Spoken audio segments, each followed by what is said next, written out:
Your cockatiel falls asleep on their perch every night.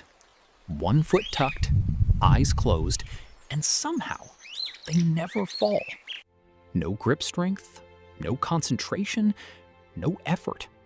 So what's actually holding them there? Inside every bird's leg is a flexor tendon, a biological locking cable that runs from the thigh, over the ankle joint, all the way down to the toes. The moment your cockatiel bends their ankle to land, that tendon is pulled over a bony groove and locks automatically, like a zip tie tightening around every toe joint.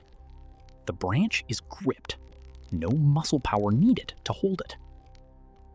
This means your bird can sleep for hours, through wind, through movement, even through night frights, and that grip holds without them thinking about it once. It only releases when they straighten their legs to fly. Nature built a self-locking perch system millions of years before humans invented the seatbelt. That little bird sleeping on one foot tonight, they're not just cute. They're carrying 66 million years of perfect engineering in their feet. Learn more at birdsaviary.net.